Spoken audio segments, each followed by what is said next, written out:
compartiendo hoy. La fe que activa lo imposible. Y vamos a centrarnos en Romanos 4 el día de hoy. Decíamos que estamos en esta serie de los libros de los Romanos porque esta serie trae básicamente la vida cristiana en un compendio, en un resumen. Este libro, si tú no tuvieras otra parte de la Biblia y leyeras el libro de los Romanos y lo vivieras, el libro de los Romanos, para ti sería realmente nutrir tu espíritu, para ti sería una directriz de cómo avanzar en la vida cristiana. Y el día de hoy, al tener Romanos 4, dice la fe que activa lo imposible. Les leo y dice los primeros versículos de Romanos 4. ¿Qué pues diremos que halló Abraham, nuestro padre según la carne? Porque Abraham fue justificado por las obras, tiene de qué gloriarse, pero no para con Dios. Porque ¿qué dice la Escritura? Creyó Abraham a Dios y la fue contada por justicia. Hasta ahí, y continuamos leyendo mientras compartimos.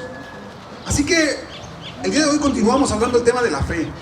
Es muy complejo a lo mejor, pero queremos irlo desmenuzando. Alguien dice, bueno, ¿qué es eso de la fe? ¿Cómo se come? ¿Cómo se puede conocer la fe? Santiago lo dice de una forma muy práctica. Muéstrame tu fe. Y él dice, pues ¿cómo te voy a mostrar mi fe? Y él dice, yo te voy a mostrar mi fe por mis obras que hago. Pero no por las obras, es decir, no gano favor con Dios cuando hago obras, sino porque tengo el favor de Dios, es porque hago lo que hago. Es la forma que habla Santiago para decir la diferencia entre una cosa y la otra. Parece lo mismo, pero no lo es, y el día de hoy queremos justamente hablar de eso. Los judíos, como los griegos, como los romanos, tenían una forma particular, como quizá hoy mismo, lo que se le conoce como meritocracia. ¿Has escuchado la palabra meritocracia? ¿Qué significa meritocracia? La escalera, la carrera que tienes magisterial, por ejemplo, conforme más méritos, más cursos tomes, más, horas hagas, más experiencia tengas, más lugares hayas participado, pues certificaciones, etcétera, vas creciendo en esa carrera. Y tú y yo podemos pensar que la carrera cristiana significa y parece igual. Y el día de hoy Dios nos quiere decir que la meritocracia en Cristo no funciona. No funciona. No significa que porque tengas más tiempo en el Evangelio, significa que lo comprendes mejor. Te pongo el ejemplo del ladrón en la cruz.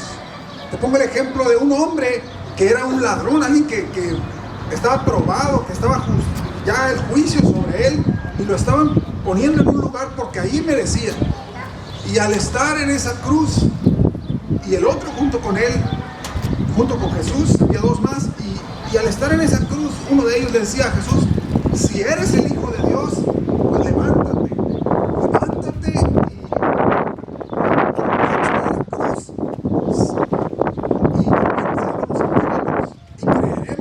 si es que eres Hijo de Dios. Y el otro le decía, oye, no tienes cuidado ni siquiera porque estás en esa condición. Tú y yo tenemos la razón de estar en este lugar. El peso de nuestro pecado, pues, solamente nos están pagando aquello que hemos cometido contra la sociedad. Y luego ese mismo ladrón le dice, Señor, acuérdate de mí cuando vengas en tu reino. Jesús le dice, esta misma tarde estarás conmigo en el paraíso. Yo no sé cuántos cursos de discipulado piensas que llevó este ladrón. ¿Cuántas certificaciones en teología judía, palestina y no sé qué más, ¿no? Doctorados y ni uno solo. Yo les hacía este mismo relato, se los hacía al centro de rehabilitación ahí. Le digo, yo me imagino que llega el ladrón allá arriba, no estaba Pedro arriba porque Pedro todavía estaba abajo, pero llega allá los ángeles que cuidan por las entradas cuando recién entran, ¿no? Llegan los que mueren. Y entonces llega este ladrón y llega allí, pues pregunta, ¿no? O sea, le preguntan, oye, ¿tú qué haces aquí? Y él dice, no sé, aquí estoy, o sea, no sé por qué estoy aquí, pero aquí estoy. Y luego dice, pero ¿y tú? O sea, no te tengo en la lista, le dice el ángel, o sea, no sé, o al menos acaba de llegar en la lista en la última parte. ¿Cómo es que llegaste aquí? No lo sé. La persona que estaba enseguida de mí me dijo, hoy vas a estar conmigo y aquí estoy. Eso es todo lo que sé. Yo no sé si tú cuántos méritos crees que necesitamos tener para conectar con Cristo, para tener un encuentro con Él, para disfrutar de su presencia. Ahorita mientras alguien daba gracias decía, es que yo no merezco y pues si acaso Dios quiere. No, es que nadie merece, nadie en absoluto. Por el mérito no podemos llegar a la presencia de Dios, no hay forma. Pero entonces cuando como este ladrón dice, acuérdate de mí, soy un pecador, pero acuérdate de mí cuando vengas en tu reino. Así que no es el mérito, sino es poner la confianza en los méritos de Cristo, no en los míos, sino depositar totalmente mi confianza en lo que hizo Él, no en lo que yo estoy haciendo, ni en lo que voy a hacer. Así que este ladrón, decía por ahí, o sea, llega sin, ni se bautizó siquiera, pues hombre. O sea, y la pregunta es, ¿por qué pues? ¿Por qué lo hace Jesús así? Y la respuesta es, ¿por qué no? Es su cielo, pues Él hace lo que quiere. Entonces, la meritocracia que a veces nos golpea tanto, pensamos que si tú me ves aquí enfrente, piensas que como líder, como el pastor, estoy en una jerarquía diferente que tú. En realidad, yo siempre les digo, es una función la que yo hago, una función, es una responsabilidad más grande de estar al pendiente de ustedes, no que tenga más méritos, ni eso, es una función. Cuando Pablo le escribe a Timoteo, le dice, si alguien quiere estar en una función de liderazgo, buena obra desea, pero tiene que estar listo para servir, de todas formas, pero no por eso lo hace merecedor. Lo único que hace es estar más listo, más diestro para poder servirles mejor. Así que el mérito no es necesariamente lo que Dios espera de ti. ¿Qué es lo primero que Dios espera de nosotros? La primera cosa, que la justicia no se gana, se recibe por fe. Justificados pues por la fe, tenemos paz para con Dios. ¿Pero qué quiere decir justificado? Es decir, alguien que no es justo y alguien que lo justifica es aquel que teniendo todas las pruebas encima, a lo mejor le dijeron a Rosario, pues a ti te alcanza para esto, Rosario, o sea, ahí es donde debes de estar, pero yo quiero tener gracia para contigo, quiero darte un favor especial y te voy a poner en un lugar que no mereces, pero yo tengo la capacidad de poder hacerlo. Eso se llama gracia. Así que el justificarse para con Dios, el poder tener acceso a la presencia de Dios, no tiene que ver con cuántas cosas has hecho, ni cuántos años tienes, entre comillas, en el Evangelio, como muchos de nosotros pensamos.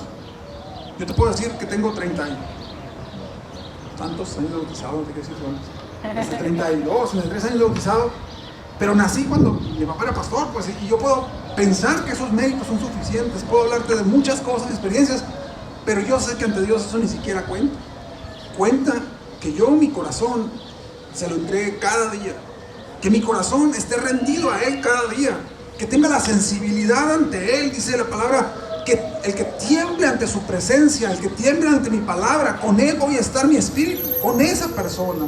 Así que no tiene que ver con el mérito, no es del que corre, no es del que quiere, sino del que Dios tiene misericordia, es lo que dice la palabra de Dios. Así que dice Pablo en el capítulo 4 de Romanos, cuando tú recibes un salario, es una deuda. Ahorita David mencionaba sobre el trabajo, que hace que mueve cientos de cajas, ¿no? Y de alguna manera esas 8 horas de trabajo te merece un pago.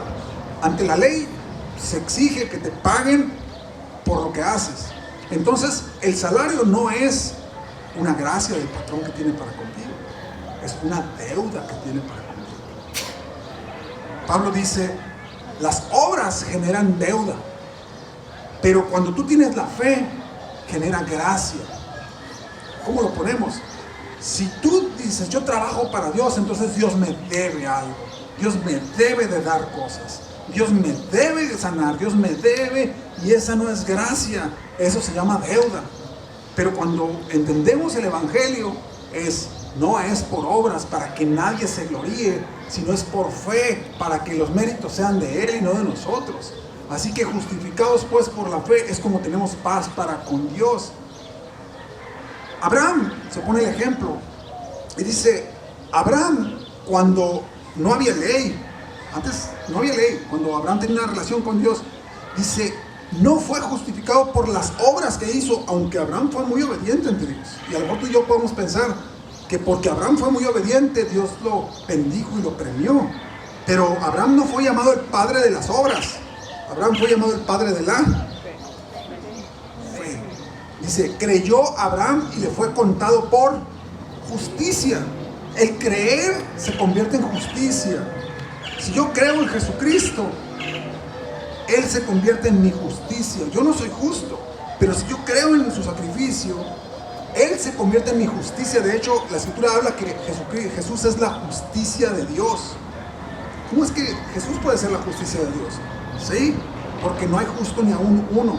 Y Él viene para tomar nuestro lugar, pagar la justicia que el pecado merecía, que era la paga del pecado es muerte. Así que Él viene y se convierte en la justicia de Dios para que yo pueda tener acceso a su presencia. Entonces, no es por las obras que tú hagas, ni por las obras que yo haga, como puedo tener mérito, favor para con Dios. Es la gracia de Dios que se ha derramado. Dice Pablo, se ha derramado la gracia de Dios en mí. Y si algo soy, lo que tengo es por su gracia, dice Pablo. Y tú y yo podemos tener un recorrido impresionante. Podemos haber hecho milagros toda la vida. Podemos haber hecho tantas cosas. Y sin embargo, en ocasiones Jesús dice que hay gente que va a llegar ante Él. Y Jesús va a decir, nunca te conocí. ¿Cómo puede ser eso? Pero en tu nombre, Señor, echamos fuera demonios. En tu nombre hicimos milagros. En tu nombre tantas cosas pudimos realizar. Y Él te va a decir la misma respuesta, nunca te conocí. Porque no se trata del mérito que tú hagas. Se trata de cuánta confianza depositas en Él. Cuánto cada mañana dice, Señor, no son mis capacidades, Señor, son tu gracia en mí, tu favor en mí. Tu Espíritu Santo es el que me da la capacidad para hacer lo que hago. Y no hago lo que hago para ganar tu favor, es porque tengo tu favor que hago lo que hago. La semana pasada nos preguntaban algunos empresarios y decían, algunos de ustedes estuvieron por ahí, en una pasarela por ahí que nos dieron la oportunidad de participar como asociación civil. Y la pregunta que nos hacían es, ¿por qué haces lo que haces? Y te quiero hacer la pregunta a ti, te la quiero revertir, me la hicieron a mí, pero te la voy a revertir a ti. ¿Por qué haces lo que haces? ¿Por qué estás en este mismo lugar, en este momento, a esta hora? ¿Por qué? Es porque tienes ya una costumbre. No, pues bueno, tengo un compromiso que si no voy, al otro me van a estar llamando, me van a estar texteando. Oye, no fuiste, te extrañamos, oye, ¿qué pasó? ¿Por qué haces lo que haces? ¿Por qué vienes a este lugar? ¿Por qué oras en las mañanas si es que lo haces? ¿O por qué oras cuando están los alimentos delante de ti? ¿Por qué? Pregúntate. Y si eso se llegó a ser solamente una costumbre, Dios, a eso dice Dios, o sea, no es lo que yo estoy buscando. No estoy buscando personas de costumbres, no estoy buscando personas buenos, bien portados y esas personas que son perfectos en todo lo que hacen. Lo que Dios está buscando es, dame, hijo mío, tu corazón. Miren tus ojos por mis caminos. Ese tipo de personas es la que Dios está ansioso. Me van a encontrar cuando me busquen de todo corazón. Y es lo que el día de hoy estamos aquí. A lo mejor dices, pues este mensaje podría ser bien para un centro de rehabilitación, ¿verdad? Pero lo estoy diciendo aquí porque tú y yo tenemos que revisar nuestras motivaciones, por qué hacemos lo que hacemos. Y cuando revisemos nuestras motivaciones, vamos a ser cada día más agradecidos. Fíjate lo que dice Jeremías: me sedujiste, oh Señor, y fui seducido. Más fuerte fuiste tú que yo y me venciste. Quise callar esto de hablar de Dios, quise dejar de hacerlo, pero había dentro de mí como un fuego que me quemaba y no pude hacerlo. Ahora la pregunta es, ¿por qué Jeremías hacía lo que hacía? No era para ganar el favor de Dios, definitivamente lo está diciendo, sino fue porque Dios atrajo su atención, porque conectó con la presencia de Dios, porque por dentro de él Dios se había metido, y ese fuego que lo quemaba no era, lo hago para que Dios me dé favor y ganar el favor de Dios y decir que tengo más créditos, más méritos. no, sino cuando empiezas a conocer a Dios. Dice Pablo, el amor de Cristo nos constriñe, nos hace el corazón, nos arruga el corazón, pues es una forma de decirlo, porque si Él vino y murió por nosotros, pues ¿quiénes somos nosotros para no dar nuestras vidas por los hermanos? Es lo que decía Pablo. El que no conoció pecado, lo hizo pecado por causa de nosotros, para darnos salvación, para darnos esperanza. Y yo te quiero desafiar el día de hoy. Muchos de los que estamos aquí somos personas que estamos activos, sirviendo a otros. Y qué bueno, eso es lo que buscamos, que esta congregación sean personas que hayan recibido la gracia de Dios y que aprendan a dar esa gracia de Dios a otros. Pero cerciórate que no suceda la recriminación que hacía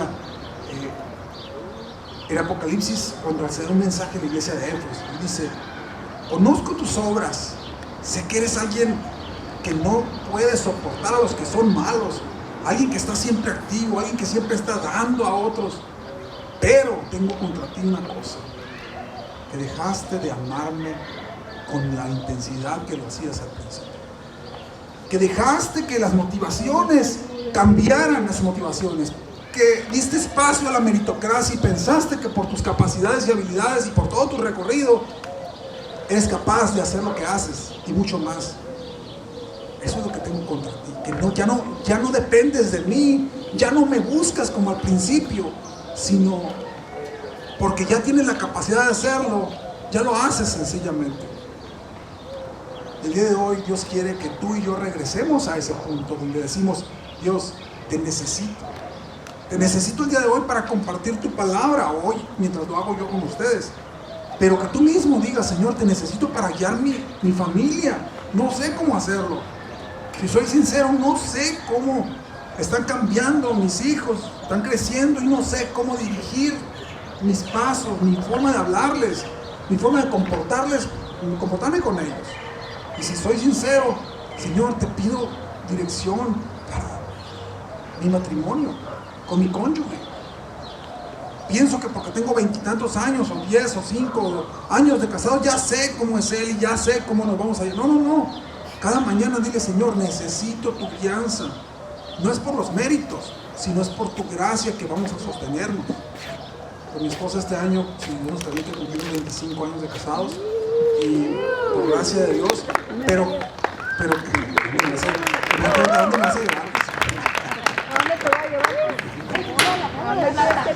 no es los 25 años de tiempo que pases junto lo que gana el mérito. Cada día tenemos que hacer un mérito o tenemos que depender de Dios para poder conectar.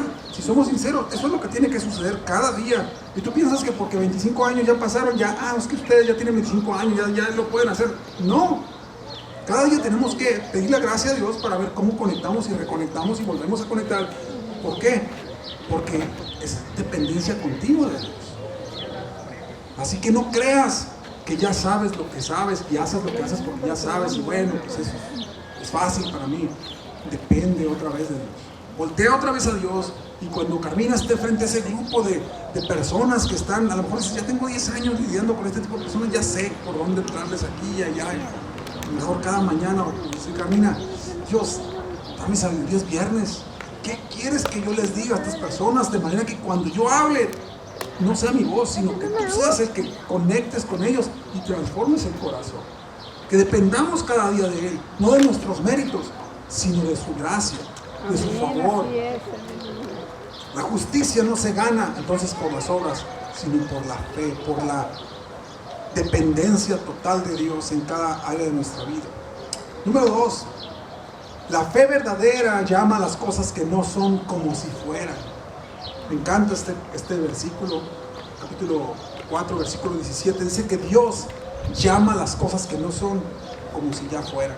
Es el lenguaje del reino de Dios. Yo sé que esto es complicadísimo porque, en realidad lo que estoy viendo es que las cosas no están funcionando. Mi hijo cada vez está peor, es lo que yo estoy mirando. ¿Cómo me estás diciendo que va a estar mejor? La fe activa el poder de Dios. Sin fe es imposible agradar a Dios. Es necesario que el que se acerca a Dios crea que Él existe y que Él da premios a los que se acercan a Él con esa confianza. Y tú dices, es que que no miras cómo están las cosas y todavía me dices que hable bendición sobre aquello que estoy viendo todo para ningún lado. Bueno, dice la Biblia en este versículo, Dios llama a las cosas que no son como si fuesen. Y nos quiere enseñar esa verdad. Tú vas a tener que tomar una decisión. Hay una verdad y hay una realidad. ¿Qué decisión vas a tomar? ¿Vas a ver la realidad? Y dices, es que tiene que ser realista. Sí, esa se llama realidad. Pero por sobre toda realidad hay una verdad. Y la verdad es más grande, es la verdad de Dios. Por sobre tu realidad, sobre mi realidad está la verdad de Dios. Y ahí es donde tú vas a tener que tomar una decisión cada mañana. ¿Vas a creer la realidad que miras con tus ojos o vas a confiar en la verdad de Dios que se activa por sus promesas? Las cosas que no son como si ya fueran, por las promesas de Dios. Por su palabra creemos que fue constituido el universo. De modo que lo que se ve fue creado de lo que no se veía. Es lo que dice Hebreos 11. Así que la pregunta es, ¿con qué te vas a quedar? ¿Cuando estás viendo una realidad o con la verdad que Dios habla sobre esa realidad y que te enseña el día de hoy a que hables su verdad sobre incluso la realidad que estás viendo con tus ojos? Mi hijo lo veo cada vez peor y tú puedes ir en esa dirección hablando. O dices, la verdad de Dios dice que en mi casa yo serviremos al Señor. Y que creas en el Señor Jesucristo y toda tu casa va a ser salva. Todavía no lo miro, pero me aferro a esta promesa de la verdad de Dios sobre la realidad que estoy mirando. Las cosas que no son como si ya fueran. Mi matrimonio a lo mejor no está en la mejor posición, pero tu palabra dice, sujetaos a Dios. Dice que el hombre está sujeto a Cristo. Y la mujer, cuando el hombre está sujeto a Cristo, la mujer se sujeta al hombre. Es lo que dice la palabra de Dios. Y entonces dice que también los hijos están sujetos a los padres. El modelo de Dios, pero yo no veo eso en mi realidad. Entonces tú tienes que tomar la decisión. ¿Te quedas con la realidad o buscas la verdad de Dios? Y compartes y hablas y proclamas la verdad de Dios sobre tu realidad. ¿Qué vas a hacer? Es una decisión. Mi cuerpo a lo mejor dices, no, pues el examen diagnóstico dice que no salió bien el estudio. Y tú agarras la verdad y Dios dice, mas él herido fue por nuestras rebeliones, molido por nuestros pecados. El castigo de nuestra paz cayó sobre él y por su llaga fuimos nosotros curados. Tú puedes quedar con la realidad del diagnóstico o puedes buscar la verdad de Dios en su palabra. Las cosas que no son como si ya fueran. ¿Qué es lo que vas a hacer? ¿Qué vas a tomar como decisión?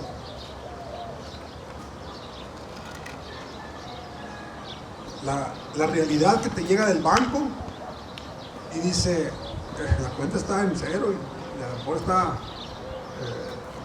¿cómo se llaman? Están sobregirada la cuenta, ¿no? Y tú dices, Señor, o sea, aquí dice que estoy tronadísimo. O el recibo en inglés se dicen bills, los recibos, ¿no?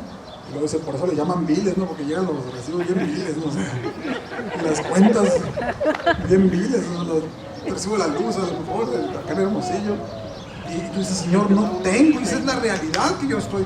Pero tú dices que tú vas a proveer todas las cosas conforme a tu riqueza en gloria, no conforme a la crisis, no conforme incluso ni a mis ingresos, sino conforme a tus riquezas en gloria. Pregunta, ¿vas a vivir la realidad de tus ojos que pueden ver o vas a buscar las cosas que no son como si ya fueran con la verdad de Dios? Y clamar a su palabra, a su verdad en fe. Yo te invito a que tomes esta decisión, que busques la verdad de Dios por sobre cualquier realidad que estés enfrentando y vivas las cosas que no son como si ya fueran. Abraham creyó cuando todo estaba en contra de él. Le dice ese hombre, ese personaje, le dice, en un año tu esposa va a estar abrazando un bebé. Suena muy romántico eso, pero se lo está diciendo a un hombre de casi 100 años de edad y a una mujer de 90 años. No por eso y no por nada Sara se ríe allá atrás, escondida detrás de la tienda, ¿no? Pues, o sea, Dios tiene sentido del humor. Pero a este hombre Dios dice, Hebreo después lo dice, la edad avanzada de Abraham no fue impedimento para que él lo creyera. Creyó Abraham y le fue contado por justicia. Él se aferró a la verdad de Dios contra la realidad que estaba enfrentando. La realidad física, biológica, decían, no sé, no, eso no puede ser. Pero la verdad de Dios y la palabra de Dios, te puedes aferrar a ella y vivir en esa verdad, o en que esa verdad se haga tu realidad. La esterilidad de Sara, porque aparte tenía 90 años y era estéril, había sido estéril toda su vida, así que no solamente era la edad, sino la esterilidad incluso. Y por otro lado, humanamente esa promesa pues era imposible. Pero Abraham creyó y le fue contada por justicia. No sus méritos, la fe, el creer. Así que el día de hoy te invito, no en tus méritos, no confíes en todo lo que tú sabes hacer y has hecho por años, tu experiencia, tus conexiones que tienes, voy a hacerlo porque vivo aquí, allá en el gobierno, no, es la gracia de Dios sobre ti y Él te va a dar lo que necesites, pero cerciórate que le des el crédito a quien lo tiene. Amén. La gracia de Dios, y no importa cuántos años hayan pasado, sigue dependiendo de la gracia de Dios, no de tus méritos. En Él no hay meritocracia, en Él se llama gracia, y la gracia se recibe por fe, no por tu justicia. Incluso dice la Escritura, aunque nosotros fuéramos infieles, Él permanece fiel. Dice que Abraham no dudó, sino que se fortaleció en el que le había dado esa promesa, en el que le dio la verdad. En un año tu esposa va a abrazar a tu propio hijo, no al de Agar, no al que nació de la sierva, no, a tu propio hijo con Sara. Era difícil humanamente, pero la fe puede obrar milagros. Segundo de Corintios, capítulo segundo a los Corintios, segundo libro, 5:7 dice, porque por fe andamos, no por vista. Es decir, la realidad, la vista te da para ver la realidad, pero la fe te da para ver la verdad. Y la pregunta es, ¿bajo qué circunstancias te vas a mover? ¿Bajo la vista o bajo la fe que viene por el oír palabra de Dios, el oír la promesa de Dios? Alguien puede decir que alucina lo que estamos diciendo. No es que la fe ignore la realidad, no la ignora, pero va por encima de esa realidad. La realidad era que la tierra estaba desordenada y vacía, pero el Espíritu del Señor estaba sobre esa faz. Cuando el Espíritu de Dios está en algún lugar, no importa qué tan desordenado, qué tan vacío puedas sentirte, si está el Espíritu de Dios ahí, tiene capacidad para procrear, para engendrar aquello que no es, hacer lo que sí es, que sea esa realidad, cambiarla a la verdad de Dios. Número 1, haz una lista de las cosas que tú crees que mereces. A lo mejor tú dices, es que yo merezco la pensión, yo trabajé, y es cierto, me accidenté, pero trabajé, por eso merezco la pensión. A lo mejor tú dices, es que yo merezco respeto porque pues he estado en esta casa y he provisto para la casa y para la familia, merezco respeto de los demás. A lo mejor tú dices, he hecho buen trabajo y tengo méritos como profesor acá en León, Carmen, tengo mis certificados porque tengo carrera magisterial y cumplí profesor Danitza, no sé, 30 años de servicio, 35, no sé cuánto les puedo hacer. Y a lo mejor eso te hace como que te sientes algo importante. Pero te invito a que esa lista que hagas cada mañana, la pongas ahí y le pongas una etiqueta y le pongas, es solo por su gracia, es solo por su amor que yo, si algo he logrado es por su gracia, no es por lo que yo pude hacer, sino la gracia de Dios en mí, decía Pablo. No es lo que yo tengo, sino la gracia que Dios tiene a través de mí para poder lograr lo que Él quiere. Y en esa misma reto te digo, busca a alguien ese día para ver en quién vas a manifestar gracia, a quien no merece tu atención, pero dale un poquito de atención, dale unos minutos, a alguien que necesita algo y que no espera de ti ni de nadie, y tú lo sorprendes ese día. Eso es gracia. Practícalo con alguien y te vas a experimentar cómo Dios te da a ti sin que lo merezcas. Y tú de manera intencional buscas a quién. Ahí, a lo mejor de manera anónima. Por aquí tenemos a un altruista anónimo también en su momento, dice que hacía un montón de cosas con una página falsa, con nombre falso acá, José Luis. Y la gente recibía muchos regalos y despensas y cosas, y la gente buscaba quién es este hombre que hace tantos en el pueblo. Nadie sabía. Y luego pues pedían en la página, Pancho López, ¿no? Y pedían en la página y de repente le llegaban las cosas a las personas de manera anónima. Conviértete en ese benefactor anónimo de alguien. Ya lo hemos dicho otras veces, ve en la fila del súper y escucha, analiza qué persona está sacando artículos porque le está dando la cuenta y no le da. Vuelve a poner y dile, no te preocupes, ya está cubierto eso. Pero Aleluya, gloria a Dios. eso hace la diferencia para las personas. Eso hace un impacto en las personas. Es por la gracia de Dios que puede hacer eso, no porque seas bueno. Dios te está desafiando que la gracia que has recibido, comparte la gracia con otros. Por su gracia y por su amor. Número 2. Identifica un área que lleves a lo mejor un año o más de un año que digas, es que esto lo veo que no va para ningún rumbo. Mi relación con mis hijos está totalmente rota. Mi matrimonio no va para ningún lado, no funciona. O mi economía, o un proyecto que a lo mejor tengo en mente, un ministerio que no sé por dónde, pero Dios parece cada vez más lejos, como que nunca voy a poder lograr aquello. Y entonces ponle un sticker en el post. Romanos 4:17. Él llama a las cosas que no son como si ya fueran. Y el ejercicio que vas a hacer es, vas a empezar a hablar la verdad de Dios sobre ese tema, sobre esa familia, sobre esa relación familiar, sobre esa economía, sobre esa salud que a lo mejor el médico te ha dicho que va en detrimento. Pero tú vas a empezar a hablar las cosas que no son como si ya fueran. Empezar, por fe tengo salud, por fe tengo finanzas sanas. Señor, gracias porque tú suples conforme tus riquezas en gloria para mi vida. Señor, gracias porque tú vuelves el corazón de los padres hacia los hijos, tú vuelves el corazón de los hijos hacia los padres, tú vuelves el corazón de mi hijo hacia mí. Y tú empiezas a declarar la verdad de Dios sobre esa realidad, entre comillas, que tú miras. Te invito a que desafíes de esa manera tu fe esta semana. Pon ese sticker ahí y ponlo escrito.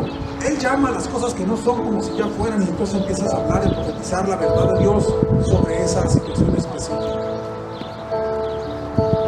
Y número 3, comparte tu mesa esta semana con alguien que sea diferente a ti.